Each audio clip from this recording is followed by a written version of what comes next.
So a huge array of taxes, some of them very ancient. Some of you might know that income tax was initially introduced as a temporary measure. It seems to be sticking around a bit. And you can think of taxes as having a number of different uses. The one that perhaps most readily comes to mind, but actually there's some debate economically over whether it's the right way to talk about taxes, is that they help raise revenue so that the government can spend on the public services that we all need, benefits, schooling, roads, and so forth.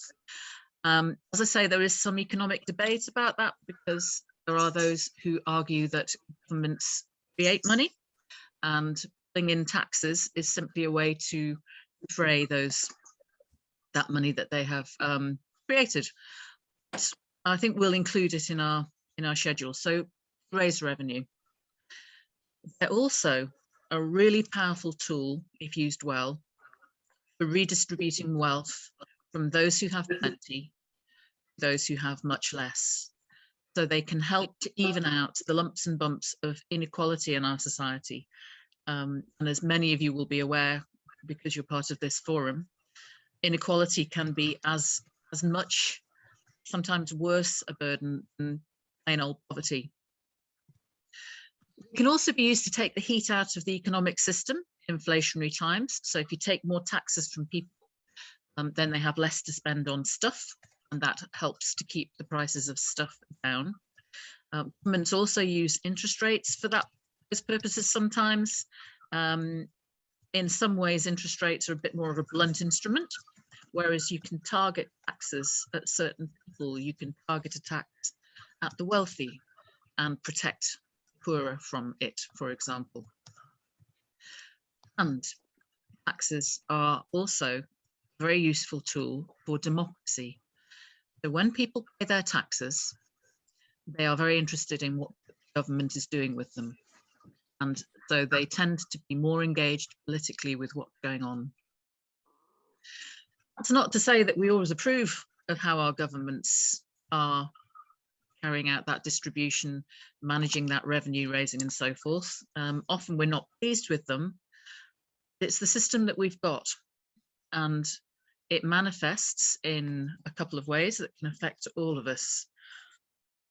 Domestically, within our home economy, and I'll pretend that I live with you guys in the UK, it enables us to redistribute wealth and income from those who have much, as I said before, to fund the provision of public services, benefits, pensions, social care, very much in the news lately. As many of you will have seen, there are to be increases in tax NICs on working income, earned income, eventually to fund the costs of social care, but that's a little way off. And internationally, taxes can be a powerful tool to help less developed countries pull themselves out of the difficult situations they might find themselves in by being able to keep a fair proportion tax on the activities that companies from other countries carry out there. So, for example, if a company from a wealthy country is using cheap labor in a less developed country or exploiting the resources they have there, then it seems fair that that country should be able to retain a fair amount of tax from the activities carried on there. Unfortunately, that's not happening so much at the moment, and that's also much in the news at the minute. So, not always perfect, and there are certainly tax injustices. We can imagine, and we can get into more detail on what a fair tax system, a kind and compassionate tax system might look like. In practice, some taxes are poorly designed. Some of them are just downright unhelpful. And we're going to see a little video now just to illustrate some of that injustice for ourselves. And I'm going to ask if Rosie is in a position to tee us up to see Joe's story.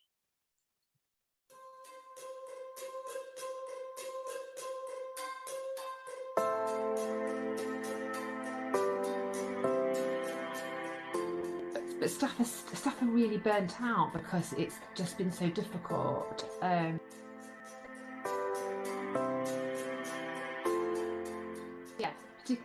Yeah, it is. Particularly if you've got family members that are vulnerable, that's the big stress for staff.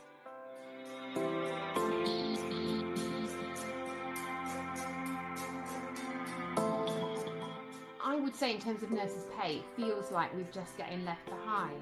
I think governments know that nurses, they're not in it for the money, are they? They do it because they care about patients and want to do the best for patients.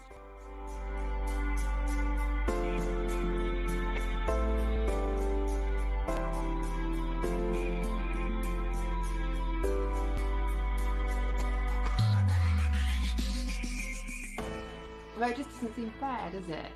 Because it's not like we're in loads anyway, and it just doesn't seem fair.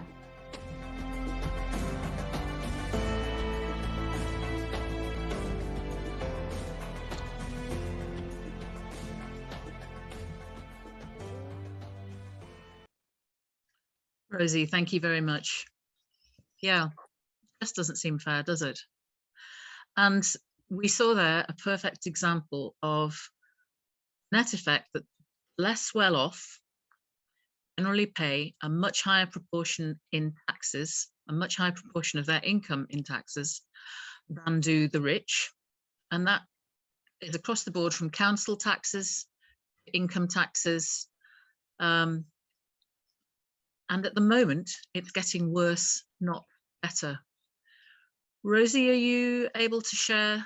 So we might feel some of those emotions around fairness. And I know some people talk about those responses to tax earlier on in the little exercise we carried out. We travelled up to the northeast of England, talked to some people about exactly the video we've just seen. And here's what we heard.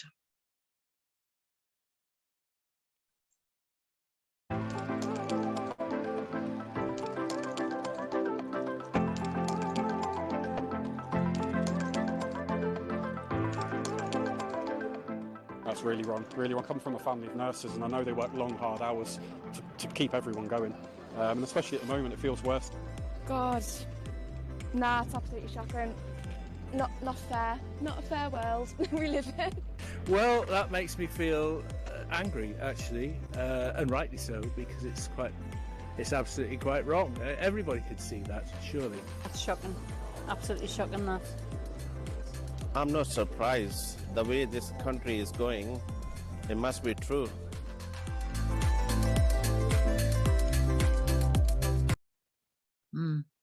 Yeah. Yeah, it's really striking, the public response, but sometimes people are just not aware of these issues. Tax isn't always the most exciting exciting subject to talk about. Sometimes it gets talked about in terms that are quite technical, or dare I say it, quite dull. And so engaging people to think about these issues isn't always easy, but it's really important, because misapplied tax policies can keep the poor poor and often make them even poorer. It exacerbates, it brings about even more of the inequality that we already have. Wealth in particular is undertaxed, and people who have substantial wealth often also have much better opportunities in life because they have that security, that safety net. So it's very much a cycle, a vicious cycle. Internationally, the same is also the case. The structures that we have in place at the moment keep developing countries poor, despite the fact that rich countries willingly exploit their resources and their labour. As some of you might know, there is talk about a global tax agreement to encourage the largest companies in the world to pay a fairer share of taxes. Unfortunately, that agreement is not the panacea for developing countries that people had hoped it might be, because the main beneficiaries are, you guessed it, rich countries. So it's we still have some way to go. So we can see that there is a sense in which tax is regarded as something to avoid. When I first started working in the offshore industry in the Isle of Man, it was not uncommon for people to come into a bank with an Adidas bag full of used £10 notes. It's that long ago. And then I suppose they could say they cleaned up our act, and it wasn't cash anymore, but the mechanisms for squirreling funds away were still here. And even now, I'd have to say, as someone who lives in an offshore jurisdiction, mechanisms are there. They're legitimized. They have made legal through new legislation what used to be done through secrecy. The impact on poor people, poor businesses, and poorer countries is the same.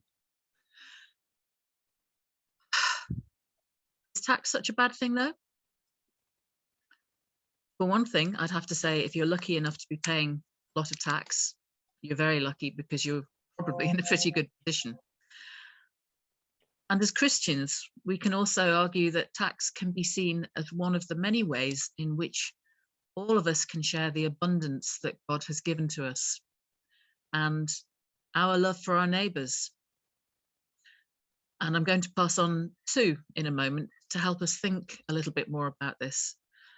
As I said before, tax, we may not always like the way it works, but it is the mechanism that our society operates through. And therefore, while it's in place, it ill behoves us and those we know not to make sure that we honestly, if we can, joyfully pay our taxes. I'm going to pass across to you now, Sue, if I may, please.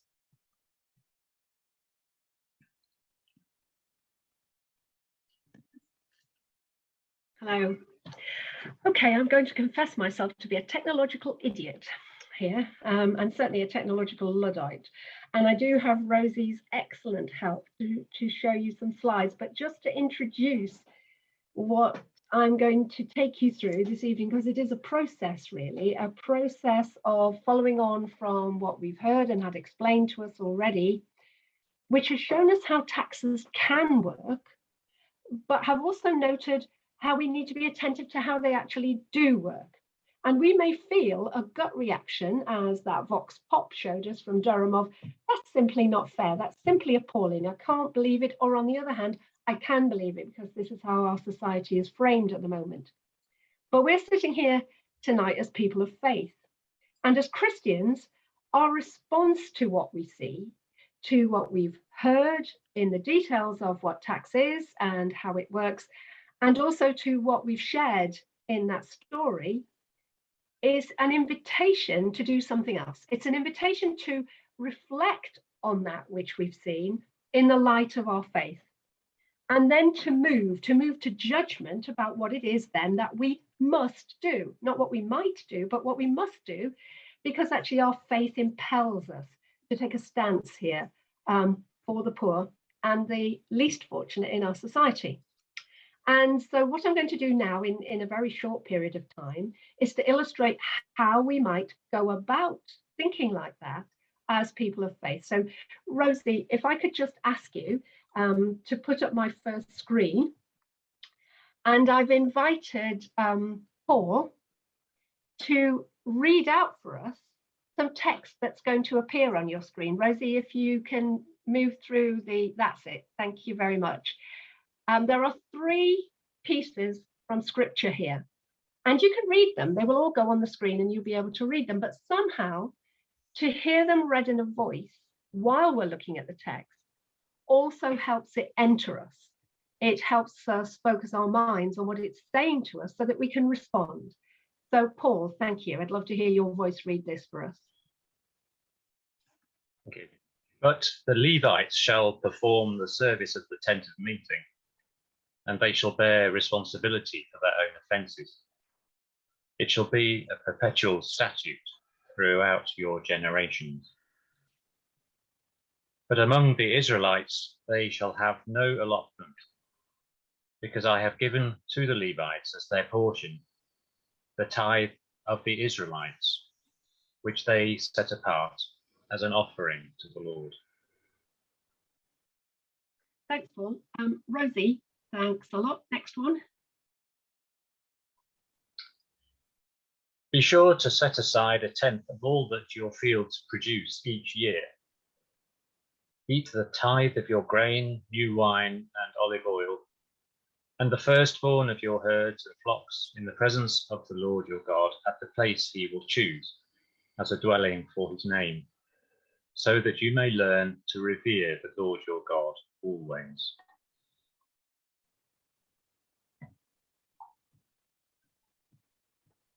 At the end of every 3 years, bring all the tithes of that year's produce and store it in your towns, so that the Levites, who have no allotment or inheritance of their own, and the foreigners, the fatherless, and the widows who live in your towns, may come and eat and be satisfied, and so that the Lord your God may bless you in all the work of your hands. Thanks, Paul. So we're looking at 3 little extracts from what we may often think of as very boring bits of scripture, parts of the Old Testament, parts of the Torah, that actually lay out for this new community of freed slaves how they are to organize life together. And although it's phrased a little archaically, nevertheless, we can see in these texts that requirements are laid down. The whole framing of the texts that refer to the new life in the promised land very much are rooted in a feeling amongst people of thankfulness for freedom from slavery and gratefulness for the goodness of God. So here are 3 texts from Numbers, Deuteronomy, 2 from Deuteronomy, but Leviticus 2 has things to say about this, which invite people to give. And we've heard a little bit about taxes as a mode of giving, a mode of contribution.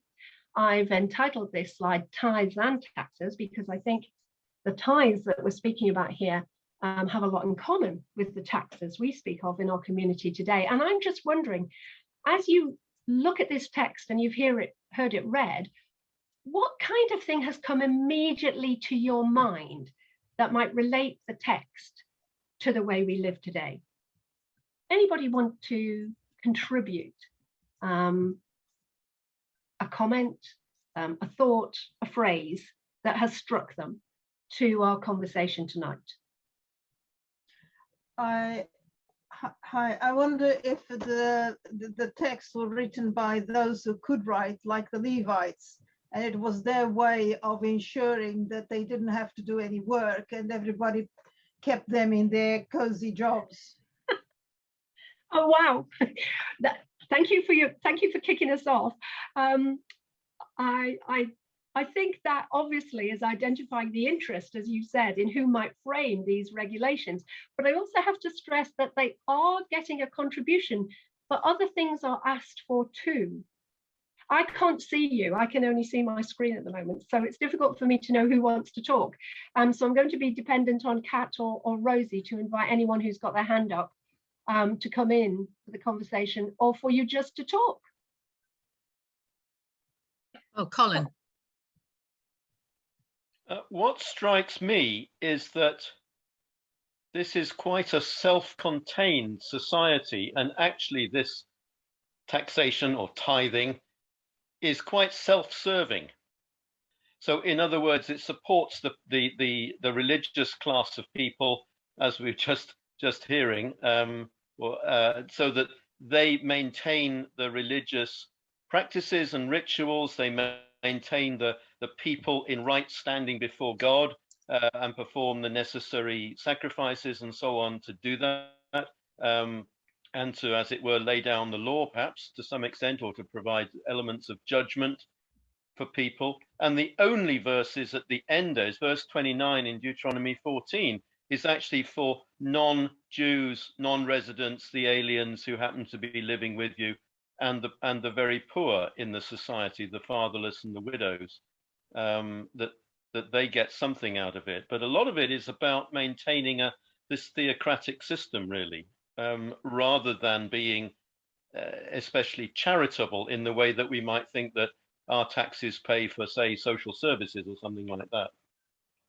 I'm going to comment on the chat before I come to people again who want to talk, because Patricia said this was written by a community of farmers who understand the importance of land for livelihood. The Levites are not given land, and therefore they need to be guaranteed some form of livelihood, which I think is a comment with some point as we look at these texts. So others had their hands up. Kat, Rosie, can you see them and invite them in?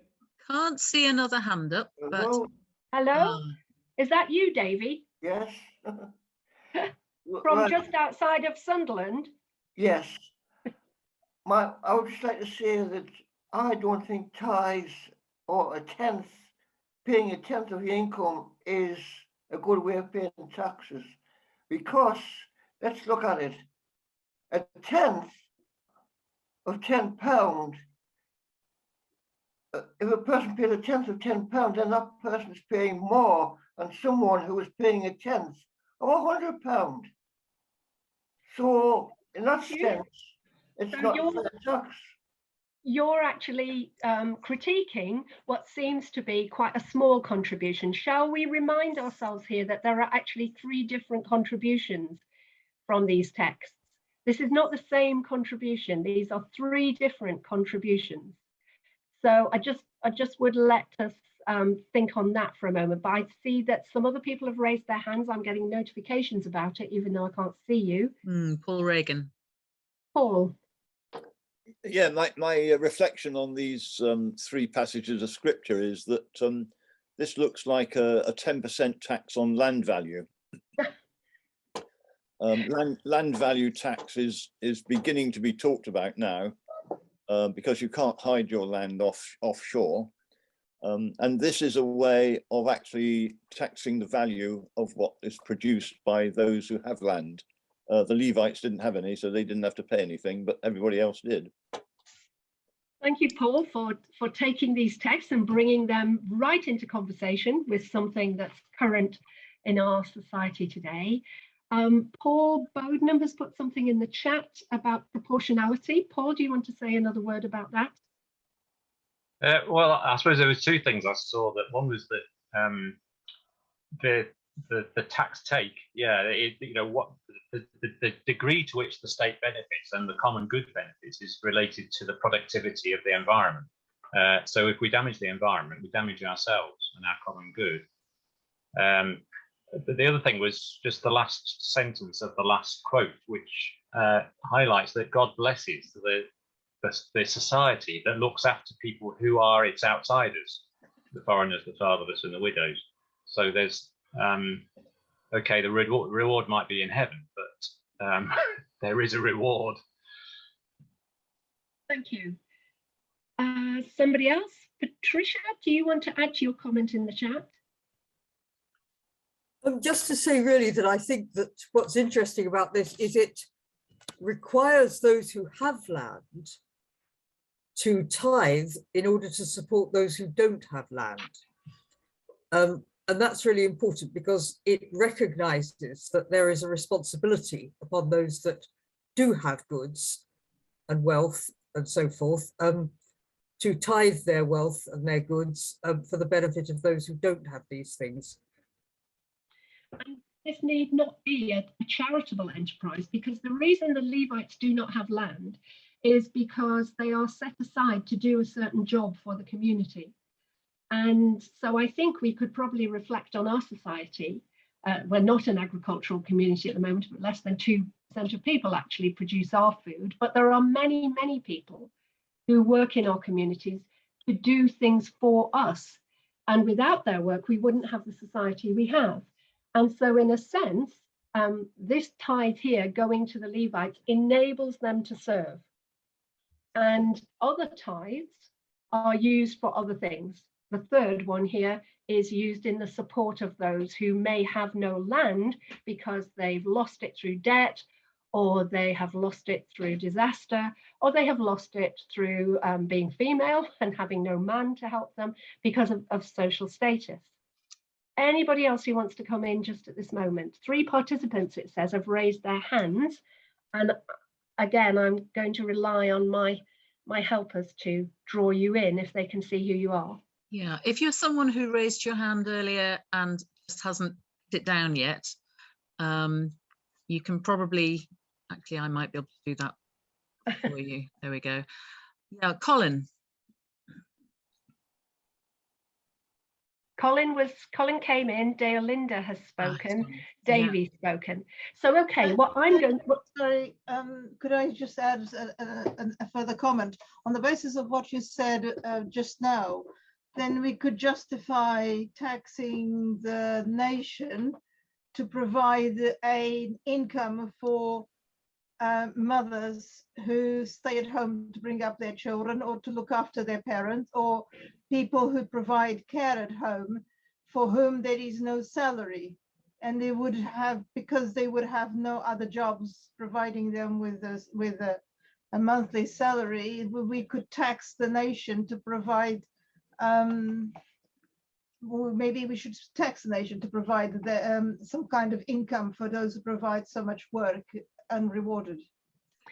That's a really good point, dear Linda, because what it seems to me you've done there is take an idea, take a reality that is incorporated in these texts and begun to think about how it shows up in our lived reality here in the 21st century. And you know, tax policies are not given to us out of a vacuum. We frame them with aims and purposes in view. And it may be that what happens here is we've got 3 elements of contributing a tithe, which I've called a tax, which do different things.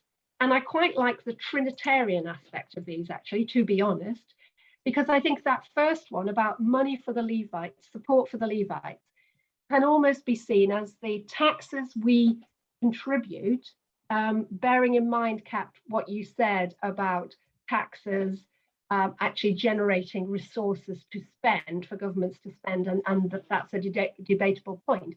But if you think about the contribution we make to those who serve us in the civil service, through the courts, through the police, through the fire service, lots of people who rely on income from various parts of the state for their livelihoods, then that first passage from Numbers seems to invite us to think about our rights, our responsibilities to support them so that we might have rights. And the middle one, I think something that's often ignored or perhaps not known as widely about tithing in the Old Testament is that some of it was for celebration. This business about setting aside a tenth of your produce is that you will go and contribute it to a festival. 3 times a year, people were called to come to festivals to celebrate together. And their tithes would be the resources on which that communal gathering would feast and from which they would share in order to mark that celebration.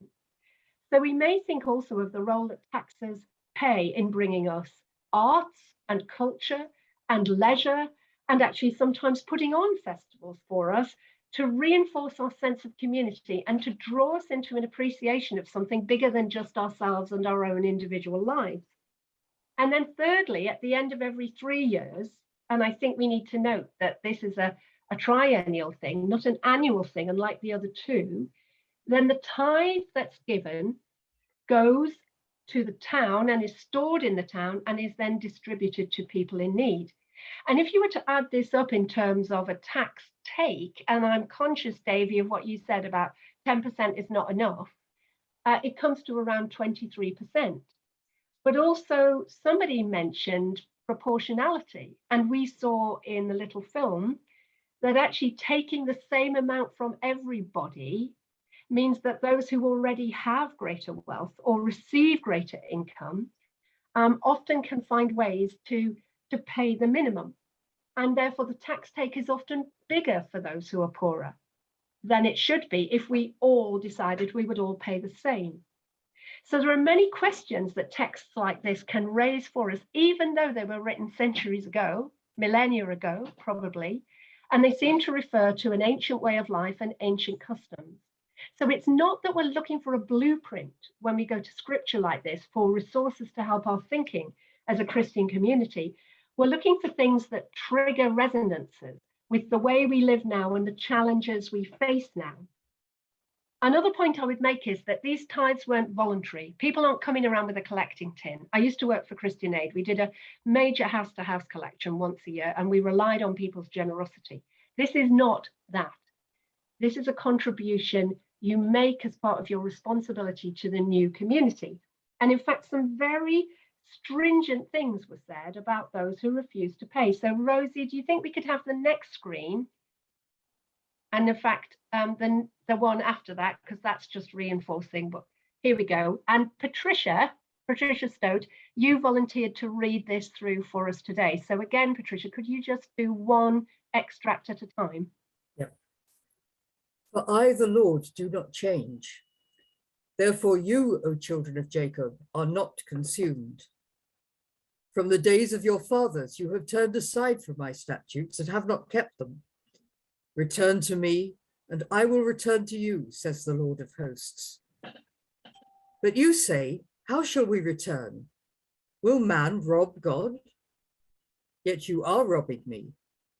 But you say, how have we robbed you? In your tithes and contributions. You are cursed with a curse, for you are robbing me, the whole nation of you. Bring the full tithe into the storehouse, that there may be food in my house.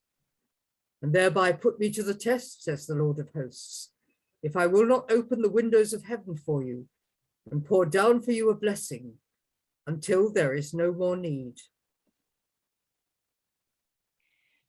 And this passage now from Luke, Patricia. Woe to you, teachers of the law and Pharisees, you hypocrites. You give a tenth of your spices, mint, dill, and cumin, but you have neglected the more important matters of the law, justice, mercy, and faithfulness. You should have practiced the latter without neglecting the former. And finally, we hear from Paul. For because of this, you also pay taxes. For the authorities are ministers of God, attending to this very thing. Pay to all what is owed to them. Taxes to whom taxes are owed, revenue to whom revenue is owed, respect to whom respect is owed, honor to whom honor is owed. Thank you. So there we have three further texts, and there are more we could have drawn on to talk not just about tax, but about our whole approach to wealth and how we use individual wealth and the wealth of the community for the common good. This text from Malachi actually says that not to pay the tithes, not to pay those taxes, is an affront to God. The words used are robbing God, which are fairly strong. And if we had more time, we might spend some time thinking just on that phrase. What does it mean to rob God of what God has required of us? But in the New Testament, we know that Jesus both paid taxes and here has commented about the payment of taxes and has drawn the Pharisees' attention to the fact that merely paying the minimum, what seems to be due from you, is not enough. There are also matters of justice, mercy, and faithfulness. And so when Catch critiques current tax systems and people respond, well, we're paying all that's due, we're paying within the law, then our Christian faith would impel us to ask, where do we go further than the mere letter of the law? In what way do we discern justice, mercy, and the faithfulness of the community being present in the way we shape our tax system? And finally, Paul, who we know has given us many instructions that we may want to query, both about our respect for authority and about the way women are to exercise authority. Nevertheless, he says here, despite living under an occupation, you must also pay taxes. So it seems to me that if as Christians we want to spend some time reflecting on how our faith speaks to us as matters of economics, we have plenty of resources that will get us thinking if we put them alongside what we see from the stories that Catch can bring you about the impact of tax on ordinary people's everyday lives, in order then to set ourselves another task. Because if we've seen and if we've reflected, we are then called to judge. And our judgment will be shaped by discernment. What is the most appropriate thing to do then in the situation we find ourselves in? And who are the most appropriate people to work with?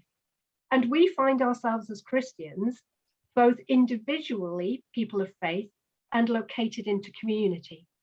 So maybe the challenge for us is how to use these resources from our tradition to shape our response, both as individuals and when we come together in congregations and church institutions. And that's going to form the last part of our evening. Thank you very much. Thanks, Rosie. Thanks, Sue. Thanks so much. There was a lot to think about there. And it's instructive as well, isn't it, to realise that it's not just people who don't pay their taxes dishonestly by hiding them that might need to consider their course of action and whether they're acting in a godly way, but also our systems. If our taxation system is quote unquote legal, but is embedding injustice, then do we have a role as Christians in speaking out and trying to bring about change, especially if it's thinking about societal ills? We'd suggest the answer to that is yes. We're not alone in that. I have to say we're really fortunate at Church Action for Tax Justice because we're part of a wider secular economic and tax justice movement, and united in being allies for particularly at this moment, certain changes to the system that the pandemic has really laid bare. So you were listening earlier to a nurse talking about the impact that COVID was having on her in her professional life. It's quite shocking to realise that COVID has created in the UK at least 47 more millionaires, that the very richest in our country have seen their wealth grow by an average of over 50,000 sterling, whilst at the lower end we have people who are very often key workers, people who during the pandemic at risk to themselves have been keeping our loved ones cared for in hospitals, keeping us injected, keeping the food on the shelves in our supermarkets, emptying our bins. All those key workers, typically not particularly well paid, are currently facing tax increases on their earned income at the same time as cuts to benefits via universal credit and a perfect storm of cost of living crises. So some in the country are struggling to the point of despair, I'd suggest, whereas others, particularly those who might have wealth invested in the stock markets or in property, have done very well. So we come to the so what factor, I guess. So what about all of that? What do we at Catch hope we can do? We're really keen to support the Christian community in both spiritual and in practical action around these things. And Catch has got loads of experience in mobilising the voice of the church on tax in the past. It's a fairly young organisation, but it has a solid record. Rosie, could I ask you to pop up a couple of slides for me, please?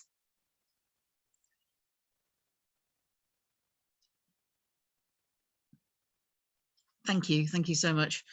So our focus for the year ahead as a campaigning organisation is going to be probably about 1/3 of our time on global tax scenario that I spoke about before, what's being known as the Biden tax, although it's not having the easiest of rides at the moment, because we believe in loving our neighbour no matter who they are and where they are in the world. Also closer to home, within our own country, we believe that there should be newly introduced wealth taxes. And so starting quite shortly, we're going to be launching a campaign asking the government, the Treasury, to introduce firstly a one-off wealth tax on the very richest 1%, focusing on the fact that these are people who have probably seen their wealth increased by the pandemic, while the country and many people within it lurch from financial crisis to financial crisis. So we believe there should be a one-off wealth tax and then a review of the tax system so that over time, a regular wealth tax can be introduced. We think a little more thought needs to happen around how that might interact with things like inheritance tax and capital gains tax and so forth. And I hasten to add, we are looking at introducing that for the wealthiest in the country, not for the medium comfortable, if I can put it that way. We're not a complete outlier in this. We work some of the time with a secular group called Patriotic Millionaires, and they also have a group in the UK called Partners in Progress. And I'm just going to quote to you, about 30 millionaires in the UK are in Partners in Progress. And one of their members, Gary Stevenson, said recently, "As a millionaire in the UK, I am exhausted by politicians, irrespective of political colour, who fail to close tax loopholes that only benefit wealthy people like me. Just as I'm flummoxed by decisions to tax the work of ordinary people instead of taxing the vast wealth of a small few. It's bad for the economy and it undermines trust in democracy. If I'm exhausted, the abuse of the current system and the total lack of economic ambition to do anything to change it must be stomach churning for the British public. Politicians want to be taken seriously. It begs the question, when will they close these loopholes? When will they tax wealth to create a fairer country, even if it means more taxes for themselves?" So there are those who would be affected who are calling for exactly that.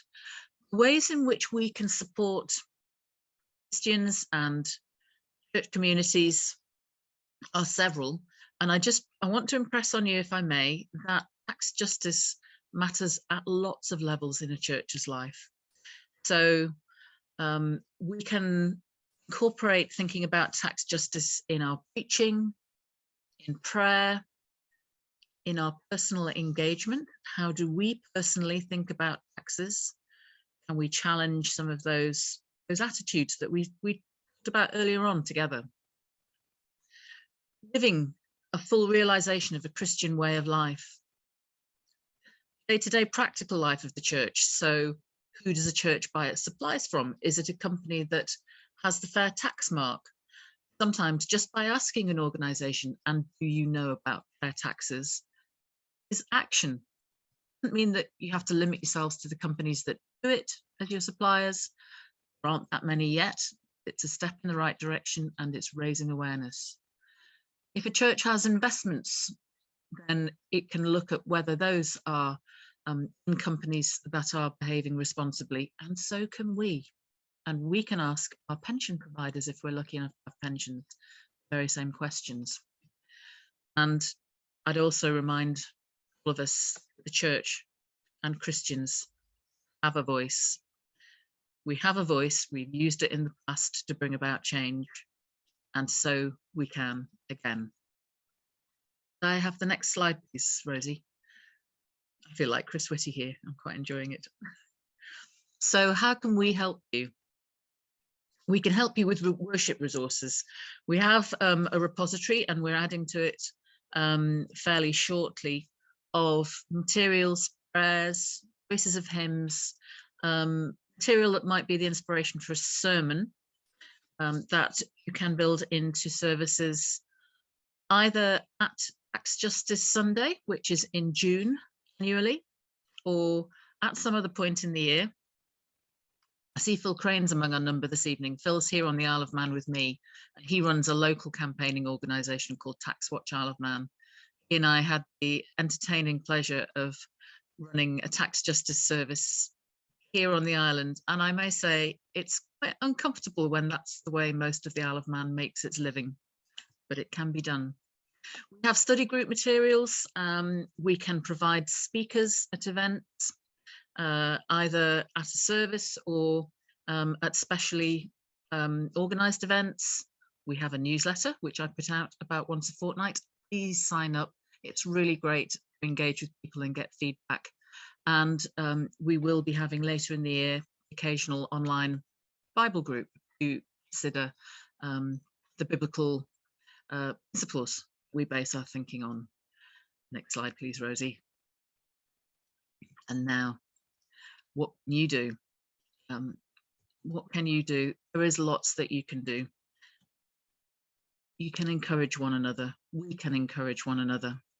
We can encourage our fellow Christians, and we can encourage everybody else to look at our behaviours and attitudes when it comes to personal tax, challenge those stereotypes that we talked about earlier. Taxes, want to pay that. We can keep tax justice in mind in our day-to-day church life. Prayer matters. Pray for wisdom and compassion when our elected leaders are making tax policies. Pray that people who have that heart for the more vulnerable get elected. Pray for the people around us. You can encourage your churches to take part in Tax Justice Sunday, and perhaps even to consider becoming a fair tax church, which is something that is just in the embryonic stage at the moment. You can think about who you buy all those things from. You need a church to function. The biscuits that you serve after the meal, cleaning products, and just prompt them to start thinking about these things. We spoke about investments. You could also, and I think our friends at Catch in the West Midlands have some experience of this, encourage the councils in your area in which you're based to approve the Councils for Fair Tax declaration and become a fair tax council. It's hugely powerful. You could consider helping us develop our Tax Justice Champions Network. So we are looking for a number of keen individuals across the UK to work with us on a voluntary basis to be the inspiration in their church to keep the conversation about tax justice going. I was told by one of my non-Christian tax justice allies that tax justice people are geeks, wonks and nerds. I'm not quite sure what the difference between them all is. I'm very happy to be regarded as a tax geek. And I think one of the most important things we can do is talk about these issues in simple ways, with simple examples like that of Joe that we heard before, and help people realise that so much of the injustice in this country is not just privilege, it's not just being born into wealth, it's the embedded tax system that we have. So we are looking for tax champions. You can sign up to our newsletter and engage with our campaigns, in particular the wealth tax campaign that we'll be running from mid-February this year. You can make your voice heard and help people understand why a wealth tax might be a desirable thing.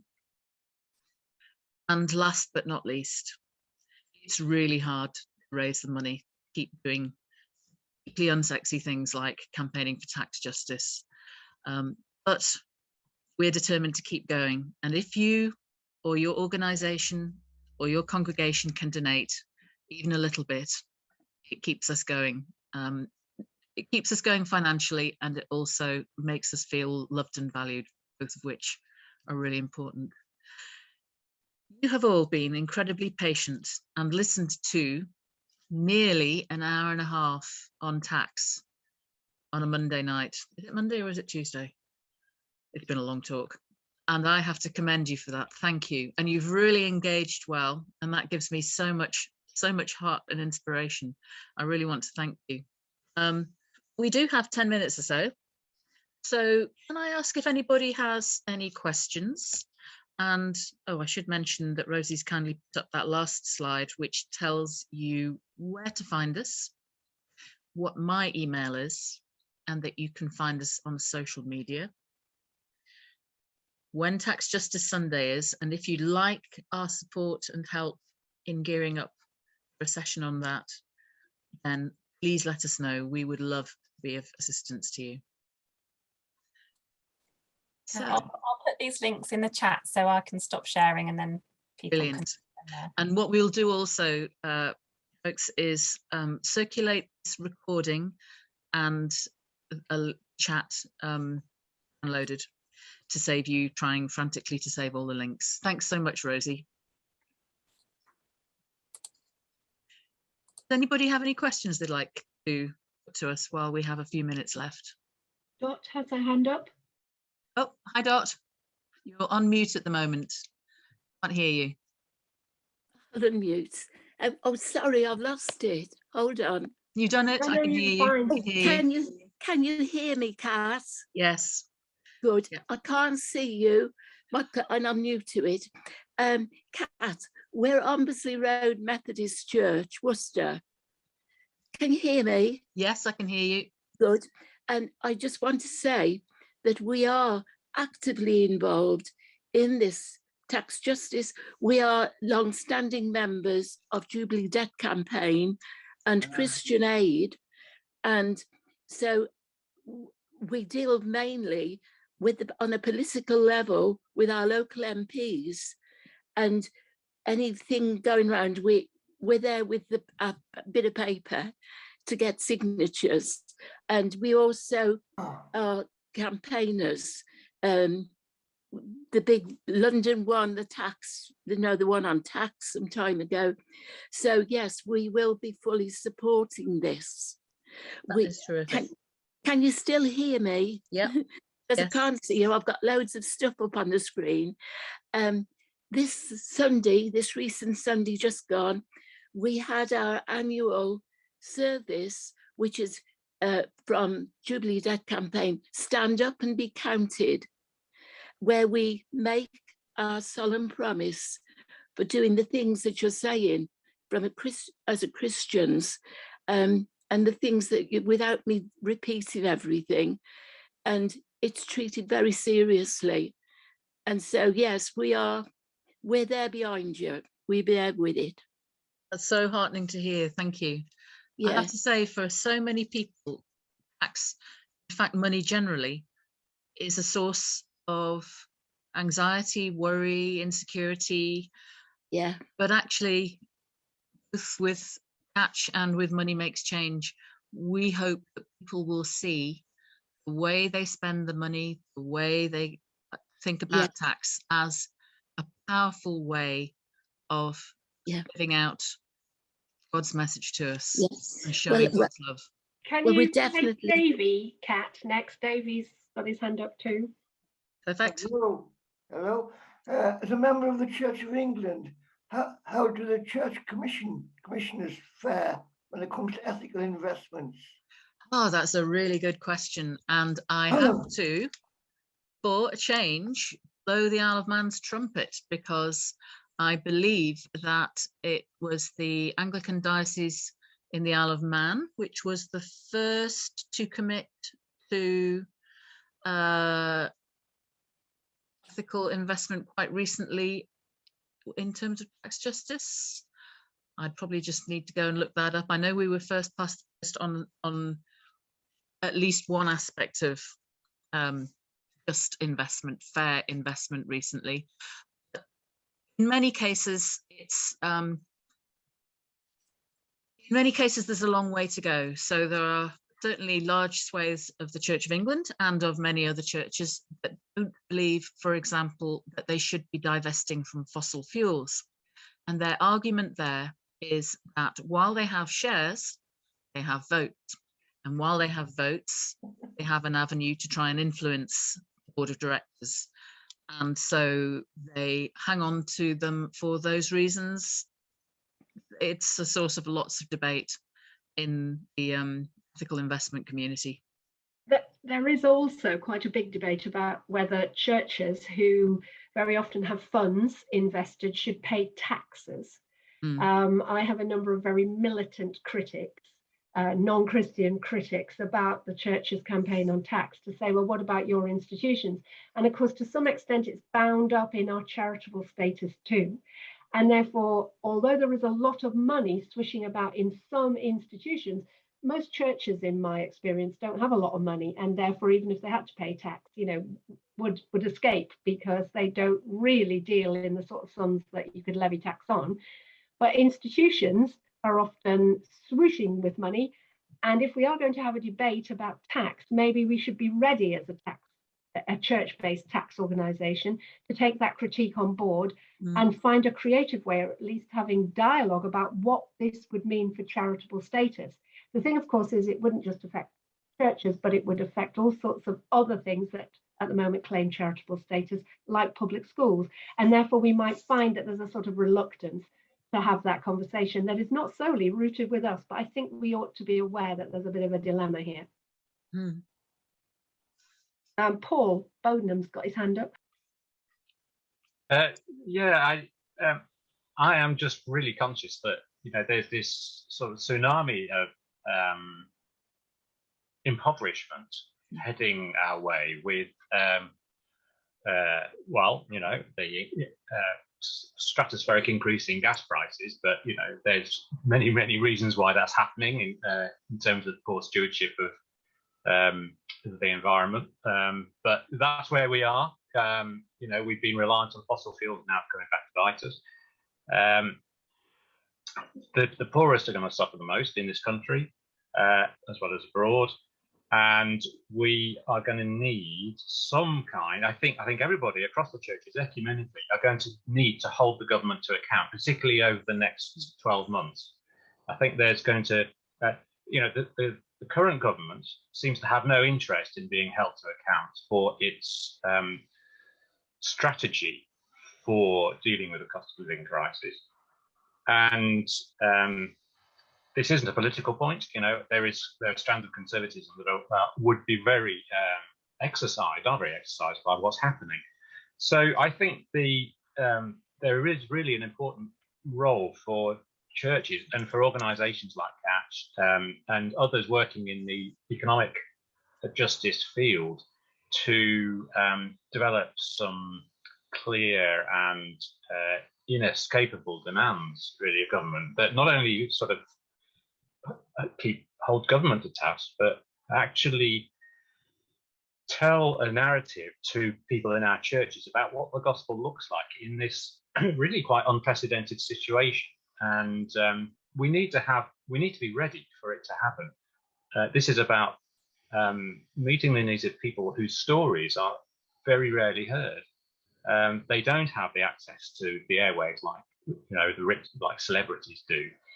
These are ordinary people who actually underpin our quality of life. I'll shut up, but I can really sense a crying need for collaboration amongst us, amongst people of goodwill in this kind of setting that we have tonight. Yeah, I think that's perfectly put.